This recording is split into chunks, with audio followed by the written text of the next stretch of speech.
this week we've got a very special guest. It's Scottish football royalty, in my opinion. He is top tier of Scottish football. It's Mr. Peter Martin. How you doing, sir? Good. How are you guys? We're good, mate. We're good. Like I said, really honoured to have you on, mate. It's an absolute pleasure. Just having a wee look at the houses there just to see what kind of nick they're all in. As you can see, mine's is a dump behind me. Yeah, mine's isn't much better, mate, so don't worry about it. I actually changed the backdrop because I was downstairs and I thought to myself, there's 2 Barry Ferguson signed shirts. There's a Henrik Larsson. And I thought to myself, somebody's nose is going to be out of joint with whatever I've got in the background in our studio. So I'm against it. Nah, mate, it's fine. You can put we're a neutral podcast, even though we admit what teams we support. Even though everybody's welcome. Everybody's welcome. Listen, I had an Aberdeen top on Monday because I opened my big fat mouth and thought that Aberdeen would never beat Celtic, but Use another one, mate. I was about to just bring that up, actually, mate. How did that feel wearing that, man? It felt really strange because as soon as I put it on, I started asking people for money back that they owed me. And then, I started walking around farms and thinking, this looks like a right good venture out here with this top on. No, I mean, listen, brilliant for the game. I'm sure there's a few Celtic fans are thinking away in Gay's piece, but listen, we need other teams to start. Yeah, well done. We need other teams to start winning and competing. Definitely, you can't just be Celtic all the time, unfortunately, as much as I would like it to be. But anyway. So on this channel, mate, we like to, when we're talking to our guests and that, we like to just go back to the very start. Obviously, I know you started at Radio Borders, but see, when you're growing up in it, was it always something in your mind that you wanted to do, is get into radio and TV? Yeah, absolutely. I think when I was about 7, I did actually mention to my mum that I wanted to work at STV. And she says, what do you want to do, son? I said, I don't know. I just want to work there. And that's how it unfolded. I started in Radio Borders, which was heavily rugby, for 2 years, and then went to Radio 4th and then STV, chapped the door, and I came back from living in Edinburgh. I'd lived in Edinburgh for 12 years and came back to the West. A few problems coming back to the West, as you guys probably well know. There's certain technicalities over a 400-year-old war that they still hang on to. But other than that, I decided to hell with it. I've got to come back for Scotsport and Extra Time, and it was a show that I always wanted to be on. So that's why I decided to move back and join STV. Well, we're very glad that you did, mate. So when you started in Radio Borders, how did that come about then? Basically, I actually applied. I'd interviewed I don't know if you remember a girl. She's still a good friend of mine. Her name's Horse. And I interviewed her, and I put together a showreel, a little tape of all the stuff that I'd done, and sent it to a lovely guy called Rod Webster. And then, he said, why don't you come and do a Saturday show? So I drove over there and started on Radio Borders doing the Saturday show. And then Radio 4th came calling and asked me if I'd come up and be the assistant sports editor.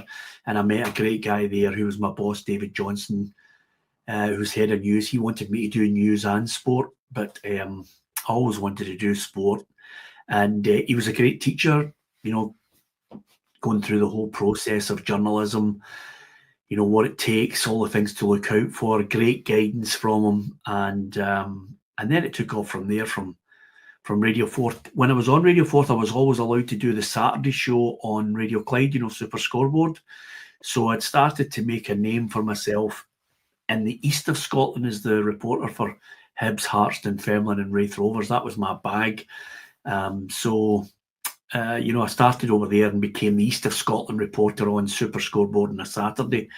So I was building up that profile before eventually STV came calling and asked me to work for them. And I still was able, luckily, to work for STV and do Super Scoreboard on a Saturday. So you were able to increase your profile.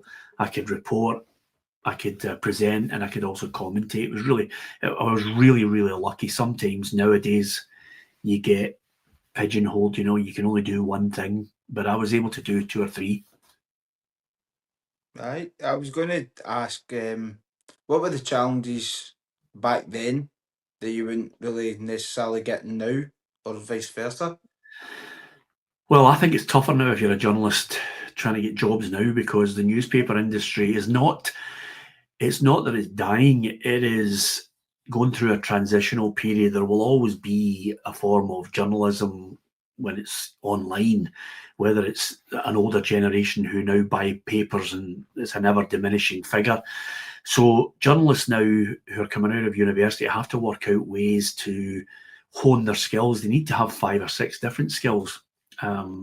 So you need to get that. I mean, when I started, when I tried to get into Napier University in the middle of Margaret Thatcher's, time in government in the early 80s, there wasn't 5 or 6 different universities all offering journalism or broadcast media or any kind of a media courses. There were 650 people in for 30 places. So if you didn't get in, you either gave up or you had to try another way. And I tried another way and never gave up, So you need to have a thick skin. You need to be determined. You need to constantly have a love for what you're doing, and you need to take 150 knockbacks because believe me, it's like going into the Savoy, walking across the dance floor, and then you get 15 custard pies in the first 5 minutes. So it's hard going. So I don't envy the people coming into journalism now, because there's, you might think there's lots of opportunities with podcasts, with maybe things online, but there's not a lot of money there, and there's not a lot of television companies offering you a staff job. There's not a lot of radio stations offering you staff jobs, and certainly the newspaper industry is a totally different game at the moment until they work out how they find a readership and how they find a way to consistently fund it and build a new type of journalist. So I think it's a tougher game now to get into. You're talking there about when you started Radio Borders and then you went to Radio Forth and that. Also, you were doing a bit of nightclub DJing as well. How did that come about? Did you enjoy doing that? Yeah, my mate, I still hang about with him. He's just absolutely salt of the earth. He actually, to try and earn money, basically, I used to DJ in nightclubs right across the country, and I managed to get a contract with an American company called Coors. They were an American beer, and I managed to DJ across many a good nightclub in the UK. So while my mother wanted me to get into journalism and, all the things that I'd studied for, I was earning lots of money being a DJ and having a right good laugh and a right good time. So I was kind of at that point where I'm thinking to myself, what do you want to do with your life? And my family didn't view being a DJ as a career, or indeed anything that I could do for the rest of my life. I'm sorry to Calvin Harris if he's listening to this podcast. Nail up.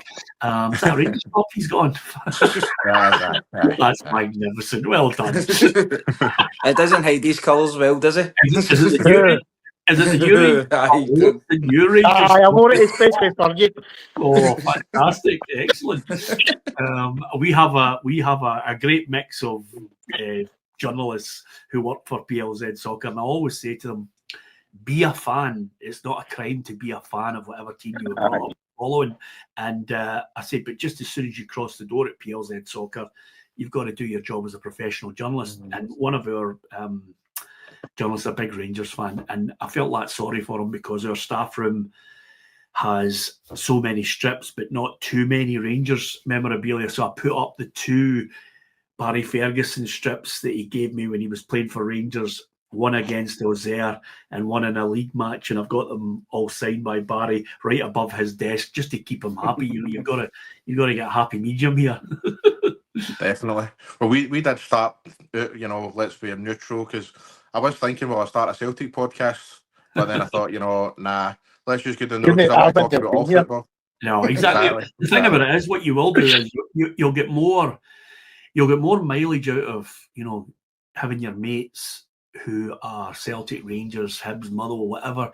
You get a different perspective. You always get a good bit of banter as well, because most of the guys that I used to hang about with and play football with and have a laugh with, a lot of them when I lived in Edinburgh for 12 years, my God, it was Rangers 9 in a row. And my mate who lived in the same flat as me, he just got up every morning with his McEwen's Lager Rangers top on, getting out of bed. And for a long part of the 9 in a row, he absolutely let me have it every day, So, and it was a right good Rangers team, so there was never any chance of anybody beating them, I grew up directly right across from Ibrox. See the high-rise flats that used to be there? That's where I grew up, mate, from up until I was 16 years old. So everybody around about me was all Rangers fans and that. So I had to deal with that. So You were there when Gaza signed you, maybe, I was. I don't want to talk about it. I'm not admitting that on the podcast, mate. Well, to be fair, Gaza was, he's had his problems, which are well documented, but I actually went down to Middlesbrough when he signed for Middlesbrough. I phoned him up and said, look, if you come down and do a wee interview, he went, absolutely no problem, Peter. I'll meet you at 12 o'clock at the Middlesbrough training ground. And when I was down there waiting for him with the STV camera, he basically finished at 12, and for an hour and a half, he stood on the training ground signing every kid's autograph. I mean, he was just, he was absolutely brilliant, misguided by a lot of people, and he has his troubles. But if I could look at him in isolation on the park, he was an absolutely magnificent player. Most geniuses have got that side to them, isn't they? Where they're a wee bit kind of a bit wild on the other side. I think, and by the way, I might get accused and battered on this podcast for name dropping all the time, but we had Walter Smith, who was a gem of a man and helped me a lot when I started PLZ Soccer. But Walter had a great story that he tells where he was walking down Buchanan Street and he met Billy Connolly. And Billy Connolly was chatting away to him, and Billy Connolly says to Walter Smith, how do you handle Gaza? I mean, he's just mad. And he says, well, he's just brilliant. He says, on the park, he's a genius. Off the park, he has moments where he gets bored and he starts doing stupid things. And he's just crazy. And Billy Connolly said to Walter Smith, remember, you have to accommodate genius because genius won't accommodate you. And it was such a great line into the way these people in their bubble live their life, and as you know yourself, listen, many a genius. George Best was a genius, had his flaws as well. There's some great players down through the years that they give you little moments in your life that you'll never, ever forget. I always say, things like Celtic beat Hearts 2-1 one day, and I often asked everybody, do you remember anything about the game? They go, no, what was it? And I said, well, Lubomir Moravcik trapped the ball with his arse, and they all went, oh, that's magnificent. What a game. I remember it, They don't remember who scored. You just, when you're a kid and you go away to games and you see something special, you see Gaza running from the halfway line against Aberdeen, beats 3 or 4 players, curls it into the back of the net. Kids go away and that lives with them forever, Absolutely. And since you mentioned George Best there, actually, I was looking at a couple of his clips the other day and I was just thinking, not only was that guy an absolute genius on the park, it's the pitches he was playing on were horrendous, absolutely horrendous. So it makes me think, what would he have been like in this day and age on these absolute, the amazing pitches we've got in this day and age? I don't think it would have bothered him in any capacity whatsoever. In fact, my sidekick, Ruffy, basically tells some great stories about George, because George obviously, managed to go out with 4 Miss Worlds. I think he stood up the 5th one because he couldn't make it that night, but he tells me some wild stories about him. But a genius on the park and what a life off it. Just, he could have played in any pitches. On Super Scoreboard one day, I was talking about, somebody was complaining about muddy pitches and everything. And somebody said, yeah, it was like difficult playing on red ash when you were a kid.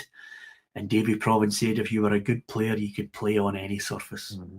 And that was Davy's way of just booting me right out into left field. If you're a good player, it doesn't matter where you are. If you get a good touch, you can play anywhere. That's true, definitely. I was going to just say, you mentioned earlier on about journalists. You always say you should be a fan. Do you think that's lost nowadays, that people don't really assign themselves to whatever team they support, and they kind of get lost a wee bit? Do you know what I'm saying?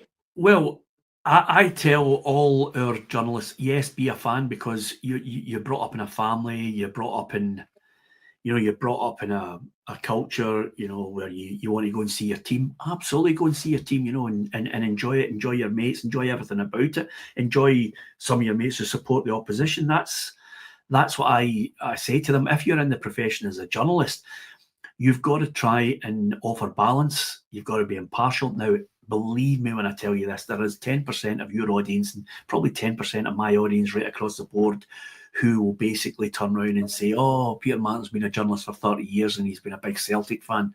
They couldn't highlight one thing that we've done that would be in any way biased. We built PLZ Soccer in the last 13 years on being fair, balanced, having lots of different pundits. And I did the same in my 30 years in the game. You've got to be fair and balanced. You can't side with them. When I was commentating, David Murray asked for the commentary of the helicopters changing direction. Henrik Larsson scoring against Boa Vista. We won a gold medal for our commentary of James McFadden scoring for Scotland against France in the Parc des Princes.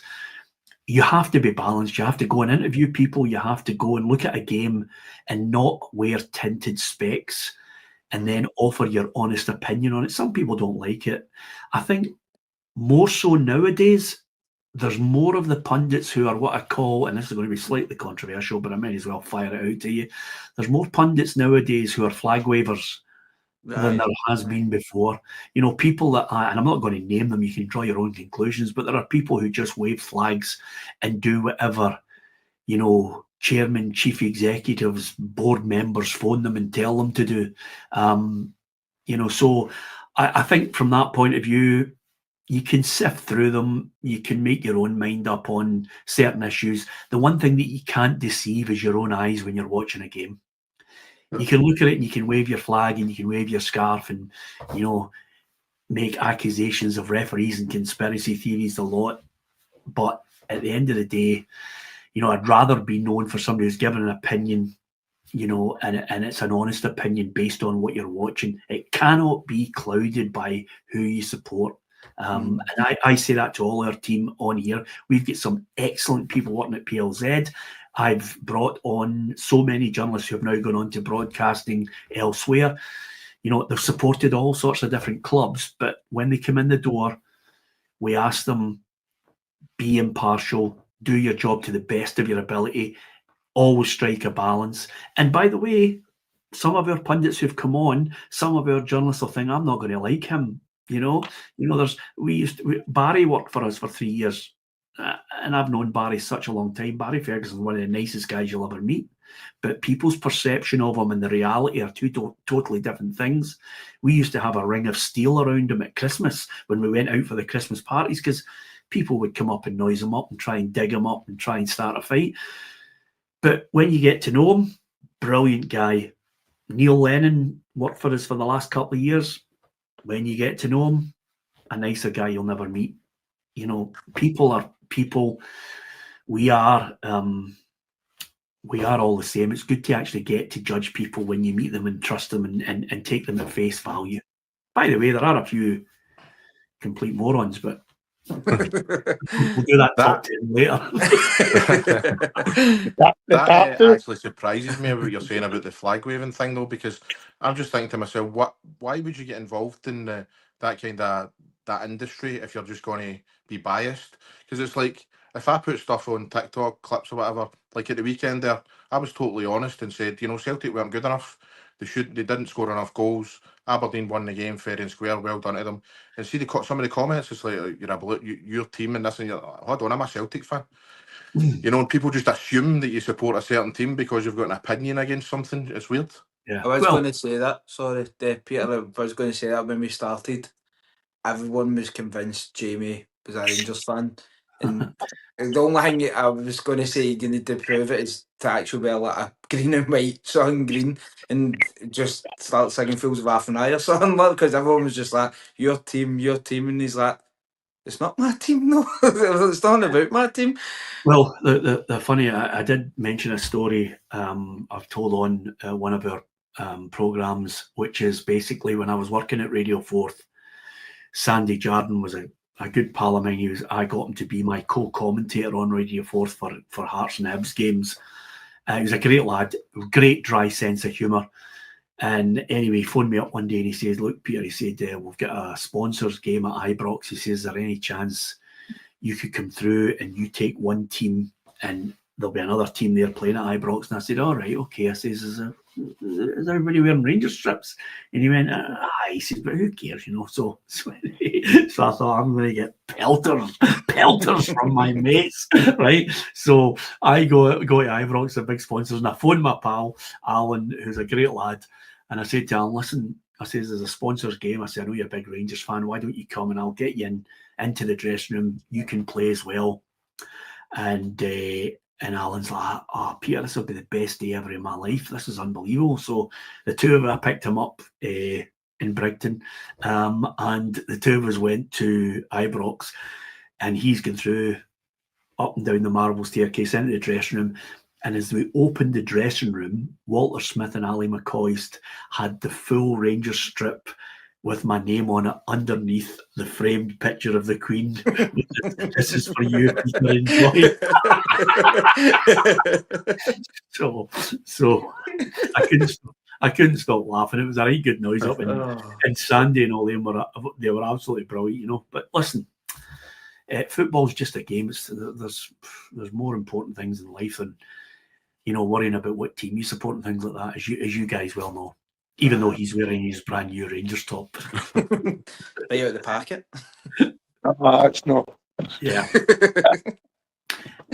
It's good to see. It's good to see the top looking good. It must be great wearing a Rangers top that the stitching's not coming away at the side now. I don't know. I couldn't find this one to start with, so I've got the car store 125 anniversary one hanging up in the door. Brilliant. I've never had a problem with it. It's only Dessel that seems to rip them. I know. By the way, Desser's Karachi, what do you make of him? Rank rotten. What? Rank rotten. I don't care. He scored goals. He is. See the amount of chances he misses. He's rank rotten. To be fair, he scored 50 goals in 2 seasons. I know, and he's still rank rotten. He could have put 150 chances he misses. He's such a. By the way, in a press conference, he's such a nice guy. He's a great. It seems it.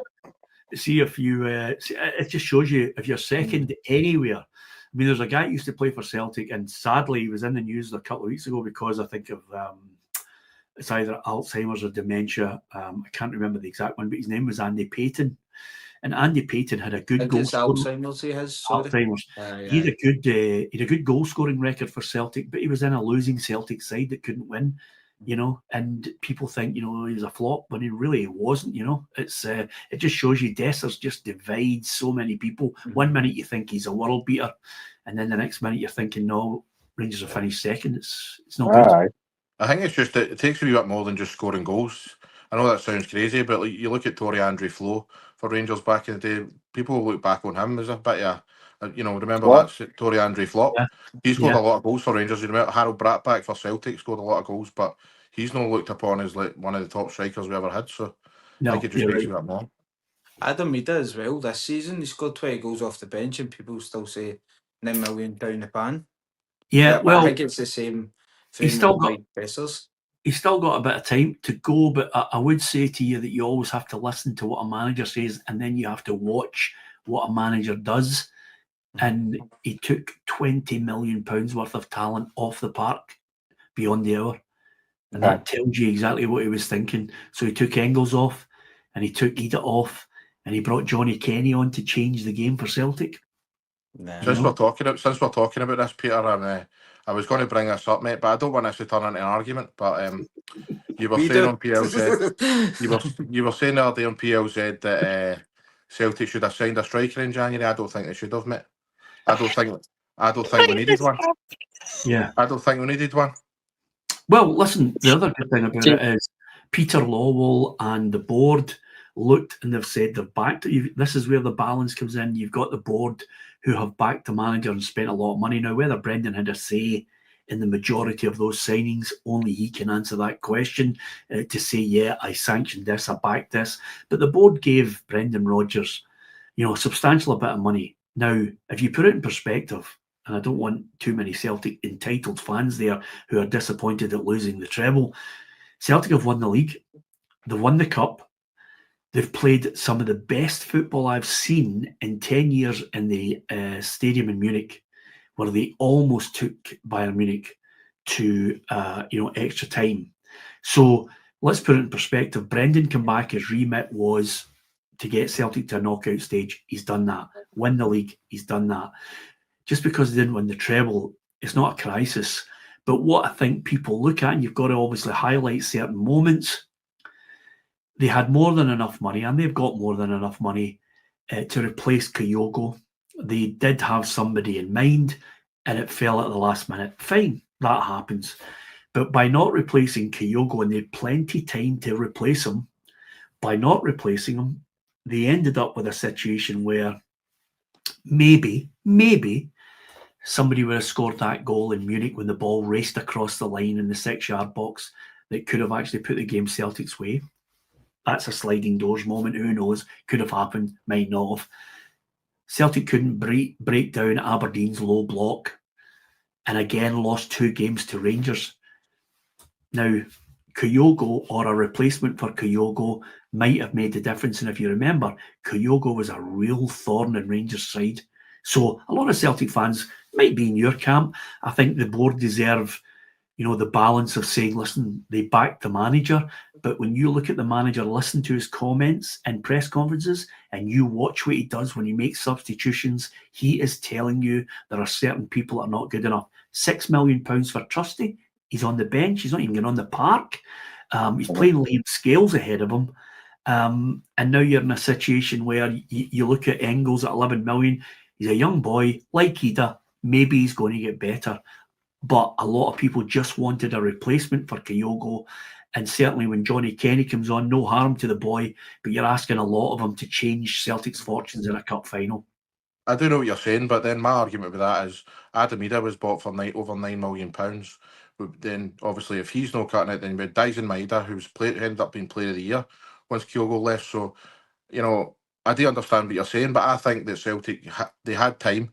We didn't lose the game on Sunday because we didn't have a striker, in my opinion. I just think it was because I think we just kind of took our foot off the gas. They've been used to winning. They'd expected to turn up and win. But my argument was, you've got Aberdeen. Would any Celtic fan honestly say they would take any Aberdeen player in their team? I would suggest no. So I don't really think we needed a striker. But The goalie. I'll take the goalie. There is another argument to it as well, which is quite simply, if you score 33 goals, why in the last 3 or 4 games he suddenly moved out to left of a 3 to accommodate Adam Ida? Exactly. I would have played him through the middle where he's got most of the goals. He did have a one-on-one chance. He squandered it. That's fine. Listen, I don't know about you, but to see the scenes in the Sunday with the Aberdeen fans all there for the parade, winning the cup, I know a lot of Celtic fans will be hurting, but for God's sake, let's put it in perspective. The board backed Brendan. Brendan won the league and the cup. And I'll tell you, I don't know if you can think of many games, Celtic against Barcelona under Neil Lennon, Gordon Strachan, almost, I think, getting, I think AC Milan, he got them to the knockout stages. But if you think of brilliant games, Celtic, the way they played in Munich against Bayern was unbelievable. I thought it was the best I'd seen in a long while. So he deserves credit. The board have backed him. It didn't work out for the treble. It's not the end of the world. Fair play to Aberdeen, because remember, see, if he'd lost that game, a lot of Don's fans would have been calling for his head. Fists in the table, dropped out of sight, and they could have been 12 points ahead of Rangers at one point, and they finished 5th. They were 8 or 9 points in front, weren't they? Second. Yeah. That was a monumental collapse. Aye. Yeah, I don't think anyone. Well, at the start, I thought Aberdeen were going to do like split deals for him. I was kind of convinced with that, just with the way they were playing and the confidence they had. But it seemed that after the semi-final against Celtic, it was like every bit of confidence just was out the window, and they couldn't buy a win for love nor money for a wee while after that. Yeah, they were hopeless, and I actually got it in the teeth from more than a few Aberdeen fans who were raging because I suggested that maybe they should have looked towards a manager with more experience, and Malky Mackay or Neil Lennon. Oh, the Dons fans gave it to me tight, but they weren't giving it to me tight when their form fell off the cliff. There were many of them were silent. But listen, Jimmy Tilleen, the one thing about it is the board, and I spoke to a few of the board before it. They backed him. They weren't going to sack him even if he'd lost the Scottish Cup final. They were going to back him in the summer, and he deserves that time. And if you look at some of the managers who deserve time, David Gray, look at how he managed to turn it around. He deserved time, and Hibs have been rewarded for that. It wasn't through any great strategy from Hibs. They stuck by him because they were getting it in the neck for sacking so many managers before him early. So they stuck by him. I'm amazed Dundee didn't stick by Tony Docherty, but sometimes Dundee have got a habit of sacking managers in strange circumstances. Definitely, mate. Going back to yourself though, mate, when you were at Scotsport and stuff like that, how did you find the transition from going from radio into TV? First week I thought, wow, I wonder should I be here? But by the time I got to the second week, it was fine. They were a really good bunch, I mean, there are some people there who are really good. Jim White was a great operator. Jim really was a good journalist. He grafted, and you pick up on that, and it stays with you. The fact that he would chase a story constantly. So Jim deserves a tremendous amount of credit. I know he's got that caricature, great to see how great's Brian Laudrup. But he was a really good journalist. Jerry McNee was hard hitting, could get stories. Charlie Nicholas was there, and then eventually, Jim Delahunt was there. So there was a good crew. There was a good work ethos. Some of the people, could work hard and play hard. But it was a good grounding for me, and it also taught me that if you wanted to succeed, you had to chase stories. You had to get big interviews. You had to make sure that you were getting your place on the team and getting your place on the show. So I thoroughly enjoyed it first time around. It was a really good place to work. Lots of really nice people in the background, lots of good grafters. The only thing that happened was with the Sky coming around, by the time they got to, I think it was 2002, they'd lost the football rights, and then from there they never recovered. You've got quite a distinctive broadcasting style. How did you shape your on-air identity? I just think you're influenced by the people around you. It's as simple as that. I mean, I remember, Jerry McNee's a journalist is not everybody's cup of tea. At the time, he was very controversial, very opinionated. My favourite pundit of all of them was Davy Provan, because I thought Davy was fair and balanced, and I thought he was well respected, and his insight into the game was second to none. So I looked at these people, and then I started working for the Evening Times as a columnist. And Davy Provan said to me one day, listen, don't bother writing columns if you haven't got anything to say. And also, if you're going to write something, make sure that you can stand it up and you believe in it. And also, if you're going to write about a player, make sure that you're confident enough that you can face that player if you met him the next day and stand by your opinion. So all of these people that you see, your Jim White, your Davy Provan, your Jerry McNee, you work with these people, you work with other journalists, and I admired Hugh McIlvanney. I loved Hugh McIlvanney as a writer for the Sunday Times. So all of these people, you look at them and their style, and you try and pick up in these things, and hopefully take the good bits and maybe make yourself better. Whether some people think my career's a success or a failure, that's for other people to judge. I just look at it and think I've been blessed that I've been lucky to work for some big companies, and also, listen, I'm watching football. I'm not digging up roads. It's a good job. I'm glad we get into this, because one of the best things about doing this podcast, I feel, is, especially when I'm getting guests on, is like doing the research, because it's not really hard. It's an absolute. I love doing it. So I love football. I love talking to people, stuff like that. So one of the things I was going to say there is I've been watching rewatching a lot of your interviews over the last week or so. Particularly, I wanted to mention the ones with Anne Budge was brilliant. the one you've done one with Neil Lennon just after. Well, he was in Cyprus at the time, but you were trying to get out of him, you know, who had fell out with and stuff like that. You remember that one? Yeah. And also Pat Nevin one as well. So the thing is, that's why I was happy we got into this, because your style is really, really good. You make them feel really comfortable, and that's when you're talking about Hugh McIlvenney and that. So was that where you got that style from? Well, one of the things that I've been lucky to do, I was lucky to, and this is probably will help you guys when you're doing your show on a regular basis. I hosted the PFA Player of the Year Awards for 20 years. And what you've got to do is you've got to prepare. You've got to make sure you know people inside out. In journalism, if you're going to interview somebody, you've got to make sure that you know everything about them. And you've also got to go there and try and get a story out of them, a line out of them, something that makes it a worthwhile interview that people will want to listen to. And of course, the other aspect of it, which I'm quite lucky in the fact that because I'm able to go up and host various events, my style is I usually go up and, you know, rip the absolute piss out of everybody in the audience and annihilate them. I'm not sure if you've been to one of the gigs or not, but as far as the PFA is concerned, I'll go up there and I'll let them know that I know everything about them. I'll let them know what they've achieved that season, stats on them, so they know that I know everything about them, and then also pay tribute to what they've done. But I let them tell us how you feel. I give them the opportunity to express how they feel about winning the award, get their insight into their teammates, all of that. You've got to ask them the questions because they're the star.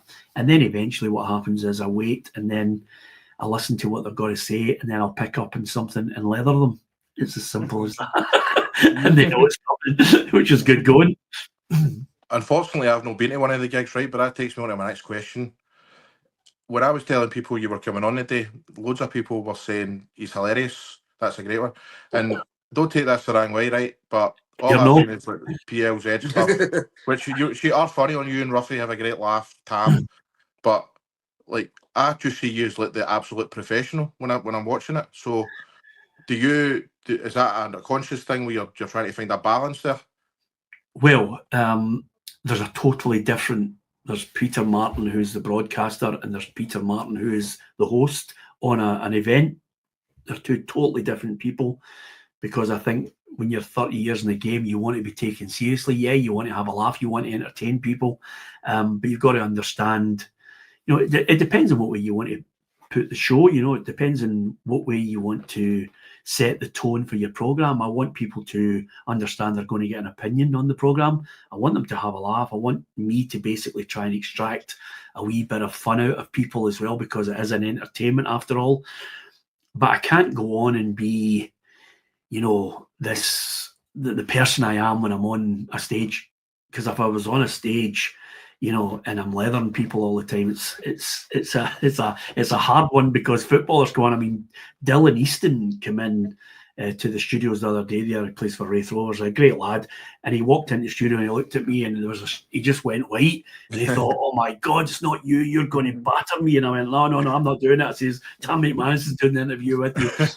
So there is a perception. You know, John Baird won Player of the Year for Wraith Rovers. He walked onto the stage and went, "Please," under his lips, he's going, "Please get me off, let me off, don't hurt me, don't leather me." And then Graham Souness wins, you know, the Special Merit Award at the PFA Awards, and he walks up and he goes, "You're going to take the piss out of me, aren't you?" And I said, "Graham, I am not. I am going to pay tribute to the fact that you've been a great player and a good manager." So that interview was straight down the line, a straight bat. Some people you can have a bit of fun with and have a laugh. You know, Michael Higdon's been out since 12 o'clock in the afternoon for Motherwell. They're absolutely all rat-arsed, pissed. And he basically gets to the edge of the stage. I don't think he's going to make it up on the stage because he's absolutely mortal. And he said, in his Scouse accent, I can't do Scouse accents all that well, he said, "I'm not coming up because you're going to take the piss out of me." And I went, "You're bloody right, I'm going to take the piss." And when he got up there, I just leathered him as well. But there is a difference. I think from the journalistic point of view, I want to, if I'm interviewing people, I like to make them relaxed. I like to get a wee bit of fun out of them, but I also like to get news stories. It's very difficult to get that balance, with people, it's very difficult. I want people to come in to the show and on, and on our football show and do one-to-ones with people. And I want them to understand that we know everything about them and we want to make them the star of the show. I don't want to be the star of the show when I brought somebody into the studio. I want them to, to come on and tell us their story. And I think there is a balance there. And don't get me wrong, by the way, sometimes it can get you into trouble. What I meant to actually say when I was asking you that question there, one of the people that said you were hilarious, who messaged me as soon as I announced you were coming on, was Kelly legend Alan Mahood. He was the first guest we had on, mate, and he just messaged me saying, "Tell Peter I was asking for him. He's hilarious. He loves you to bits." So there you go. Yeah, absolutely. And do you want me to tell you, you don't get lots of guests, the thousands of guests we've had on the show, and there's lots of people that I've interviewed. You don't get those interviews unless you've built up trust, unless you have a connection with them and they understand what you're trying to do. And remember, by the way, footballers go into dressing rooms, and if they think you're a prick, they tell your mates, they tell their mates, and they tell everybody. So you don't get the interviews. And that is, you live or die by your reputation. So not everybody likes me. That's fine. Some footballers will say they're not going to interview with me. Fine, I'm not going to lose sleep over it. I always say to my journalists in here, ask the question, see if you can get the interview, see if they say no. It's not the end of the world. Move on to the next guy, move on to the next girl, see if you can get another interview. It's not the end of the world if somebody doesn't want to speak to you. But fortunately, I'm lucky. I've got a lot of people that I've interviewed down through the years that will stay with me forever and that have been special. I was going to ask, like you say, you like to be honest and give your opinion. Has there ever been a time where being honest has cost you, like professionally? Yeah, Chris Boyd didn't speak to me for 3 years, which was... That's a good thing, no? Well, I was going to say to you, Depends whether you look at it. Perception and reality. Chris Boyd's one of the nicest guys you'll ever meet. I know that sounds really show busy, right? But he is such a good lad, and he's we play. There's a whole group of ex-footballers. We all get together 2 days of the week and play 5-a-side, 6-a-sides actually. And Boydie turns up, and he's a brilliant lad. And basically, when I was writing for the Evening Times, I just said in a column that Chris Boyd is a very good Premier League goal scorer, but he can't play at Champions League level. And I said he can't play at Champions League level because his manager doesn't pick him. He just wouldn't pick him in Champions League games because Boydie's style suited to the Premier League. He didn't have enough of the movement to get away from some of the top class defenders that you come up against in the Champions League. By the way, in the Premier League, see if the ball drops from the 18-yard line, anywhere in that box, it's in the back of the net, left or right foot, great player, great goal scoring record, stands up with the best of them. But Champions League, and the reason I backed it up is because I said Walter Smith doesn't pick him. And that was the only thing. And Chris, you get slightly peeved. And, over a period of time, you actually listen, see if anybody criticises you, sometimes you can go in the huff. Right. We've all done it. It's not the end of the world. I got on well with him now. He's a good lad, but he still can't score in the Champions League. Surprised they got annoyed at that. I mean, surely if you're a football player, you've got to take the criticism when it comes. I mean, have you seen the debacle with Simon Jordan and James Maddison at the moment on Talksport? No. Well, basically, Simon Jordan says, Spurs, he said at the start of the season, if Spurs are going to have aspirations to win things, you can't go be buying players like James Maddison. He's not going to win you things. So obviously James Maddison's bit back with a picture of the Europa League, and then Simon Jordan's went back saying, look, with a picture of the starting lineup, and Maddison wasn't in it. So then Maddison's went on Talksport and they've had this big thing. But Maddison did say, though, as a player, you've got to take the criticism.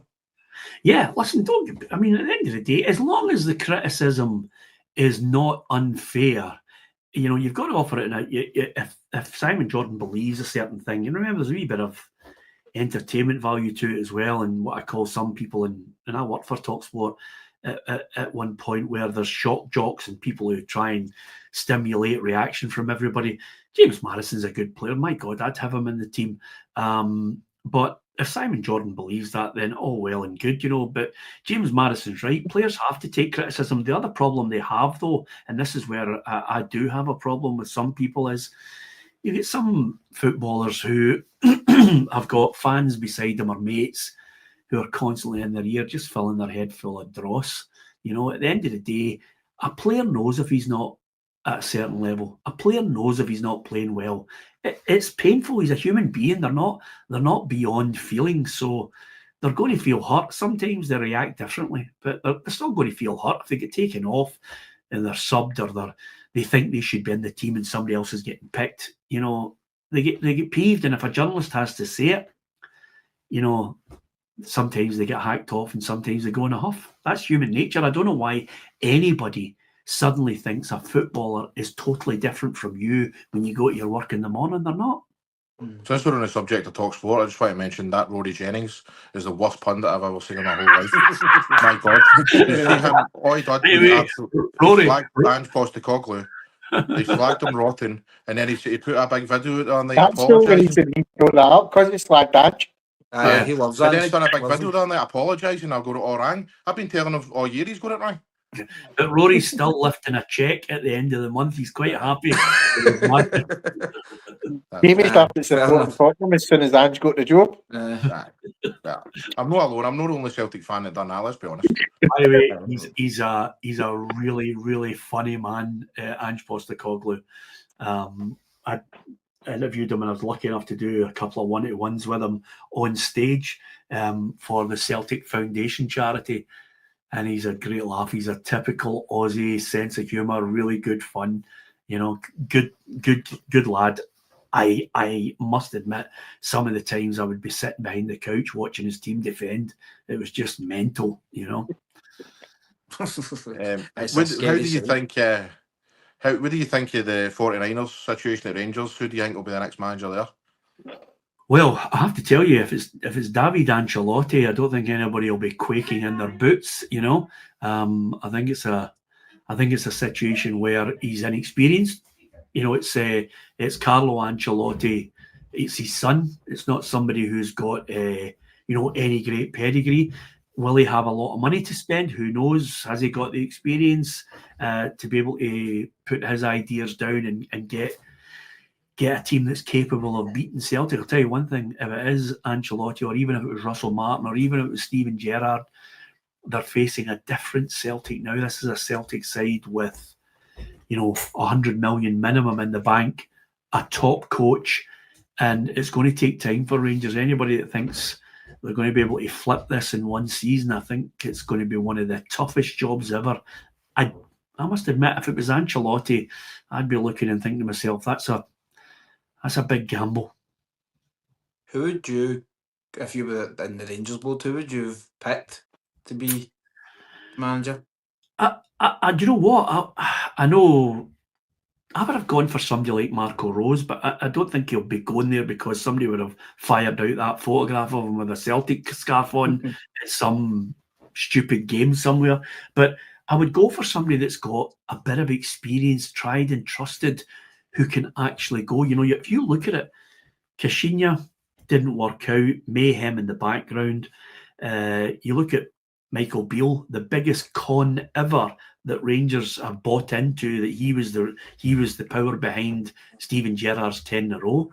Steven Gerrard won 10 in a row. Celtic were imploding. Gerrard goes to Villa, doesn't do anything. Goes to Saudi Arabia, doesn't do anything. I don't know. I would go for somebody with experience that can handle the enormity of Rangers. Rangers is one of the biggest clubs in Europe, and quite simply, it consumes you. You need to have the qualities. Everything that Walter Smith had in abundance is what you need to have. You need to have the experience as a coach to make decisions. You need to have the experience to handle players, and you also need to have that knowledge to say, see if plan A isn't working, let's go to plan B. And I'll tell you one thing, I wouldn't be going for anybody inexperienced. It just seems sometimes managers, especially foreign managers, I think they underestimate how big golf for like Celtic and Rangers are. Because you hear the players all the time doing, I didn't realise how big a club it was, and the fans around the world and the expectations. So I think maybe that is an aspect of some of the foreign managers coming in. Well, Giovanni Van Bronckhorst got them to the Europa League final. What more do you want? 6 months later, months later, he's sacked. That was more to do with the style of play, but as well with it, because it's like the Dutch horseshoe. Just rotate the ball back to front, back, keep taking it back, and it just wasn't working with a low block in Scotland. Yeah, absolutely. Listen, the other thing about it as well, which you do need, and this is something that I, love to see in the game, which we don't see a lot of, is I love players with a trick, players in the midfield that can open up. Gaza could do that constantly. He could beat a man and then suddenly he's created a 2-on-1. Lubomir Moravcik could do it. Really skillful players that can do something a wee bit out of the ordinary that gets bums off seats and gets people excited. That's the type of thing that, every generation wants to see. And that's why Celtic really didn't win against Aberdeen. They couldn't beat the low block. They were just going ba-bum, ba-bum, ba-bum across the front in the midfield, and Aberdeen had a 5-4-1, and they couldn't get past them. And the only player that looked as if he was menacing enough was James Forrest, and eventually he got half-inched on the halfway line and they had to take him off again. So, you need players that have got something a wee bit different. That's why I like Cherny for Rangers. Cherny could come in off his left foot and he offered something a wee bit different. You thought you were going to get something out of him, but some of the players, and some of the teams they're not great to watch. I like players with a trick, a wee bit of technical ability, and they're in short supply sometimes up here. Do you think that's more to do with managers' tactics, but because it's all about keeping possession nowadays, isn't it? Robotic. If you look at English football, it's all about we need to play for the back, keep the ball, blah blah. But it doesn't. We don't want to see that. We want to see what you've just said. Well, people getting on the ball, defence splitting passes, scoring for 35 yards out. You don't see as much of it anymore. No, you want to see really good players who've got skills, who can do something a wee bit different. By the way, you're absolutely right on that about some managers with the tactics. The best team that played at Celtic Park, out with some of the Rangers games and the Champions League teams, but the best team to come to Celtic Park in the last 2 or 3 years is Falkirk. 100%. Falkirk for 70 minutes played Celtic off the park because Bruce done it this year as well. Yeah, absolutely. Because the manager said, go out, play in triangles, move the ball quickly, get it down the flanks, get it into the box, cross the ball into the place where you actually score goals. It's not rocket science. It's the thing that Sir Matt Busby built Man United on. It's the thing that Sir Alex Ferguson, 2 wingers, midfield solid, unbelievable back 4, great goalkeeper, and a little bit of gold dust called Eric Cantona or Beckham or Ronaldo. And suddenly you've got a team, and suddenly you've got a winning team. So it's not easy to put them all together. But when you get something like that, you look at Brian Clough, you look at Bill Shankly, Bob Paisley, Jock Stein, they all had that solid base where they could build from the back, solid team, a good spine in their team, and then those little bits of magic. Celtic's European Cup winning side, I remember asking Bertie Auld, and he said, the reason why Celtic was so good, in Bertie Auld's mind, he said we had 3 world-class players. They had Tommy Gemmell, who was ahead of his time as an attacking fullback who could score goals from 30 yards out. You had Jimmy Johnson, who was a genius, who could score goals and cross and make them and open up and beat players for fun. And he had Bobby Murdoch, who was, the equivalent of a Modric. You could hit a ball 40 yards onto your toe. To have special players and special teams, one of my favourites that obviously plays for your favourite team, I worked with him for 8 years. Derek Johnson was a great player technically. He played up front, could hold the ball in, could score with his head. He played in midfield, could play with the ball at his feet, played centre half.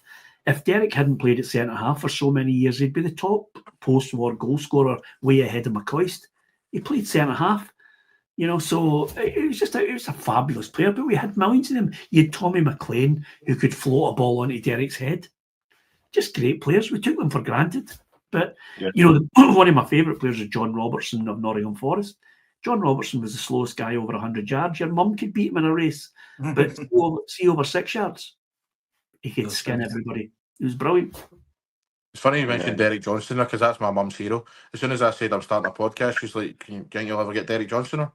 I was like, "I doubt that, man. But I'd love it though." But you'll get big Derek on. He's good fun. For 8 years, I used to sit next to him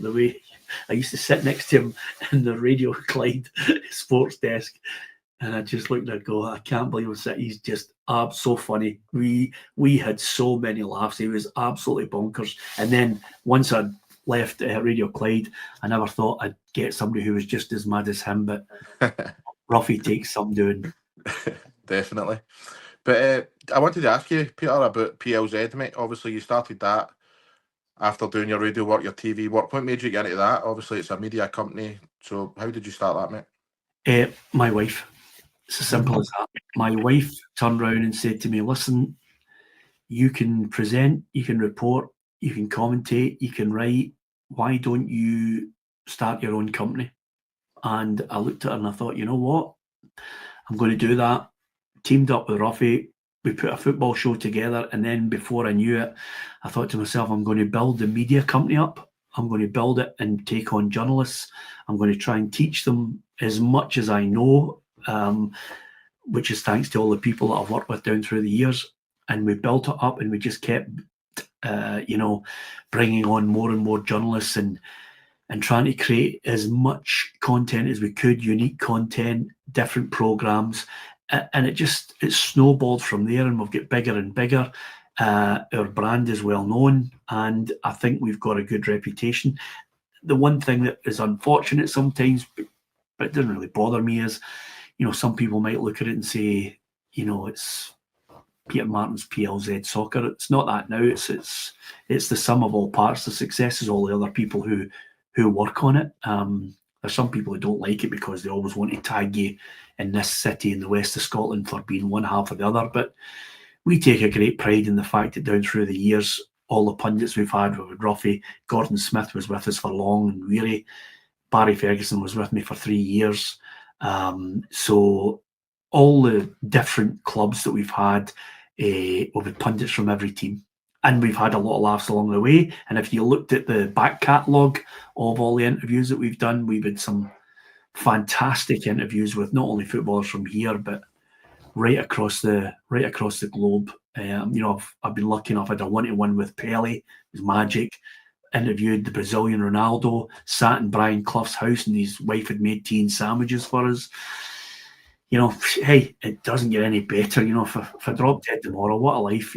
Interviewing great players, sometimes getting to play with them in charity matches doesn't get any better than that, does it? There's not. I think you've picked a great bunch of pundits as well, by the way. I want to just give a special mention to Alison. I think she's fantastic. I think she blows Joey Barton's theory out the water. So she knows her stuff. I actually, I think Alison is absolutely fantastic. And to be fair, at the moment, predominantly the most of the employees here are women, not through any great strategy at all. Just basically, I remember a press conference, and I asked Alison if she would come and be a pundit on the programme, because I thought she was a great grafter, good worker, good opinion. And then eventually Alison said to us, I want to move out of the newspapers and come and join PLZ full time. Is that a possibility? And I said 100% it is. I don't think she believes she could report and present and be a pundit and all of those things, but she's absolutely nailed it, and she's one of my best signings of the whole team that we have here. We've had lots of great signings, but she's up there as a top 10, and I don't buy into anybody who talks about the rubbish of women in the men's game. If you know your football, I'm lucky enough that I started Leanne Crichton. And Leanne is a great girl, knows her stuff. Listen, football levels, talking about it, as long as you know about it, as long as you work hard at it, as long as you prepare and be a professional, you get the respect through time and hard work. This is a transitional period where a lot of people are finding it very difficult to accept some women making the crossover to men's football. That will pass. and eventually there'll be a lot more Alison McConnells, a lot more, Gabby Logan's a great operator as well, Hazel Irvine, first-class broadcaster. A lot of football will change and make that transition the way tennis operates. You don't even, it doesn't jar with you that a woman is commentating on tennis, men's or women's tennis. And that's down to the work and hard work of people like Billie Jean King, who fought for that equality.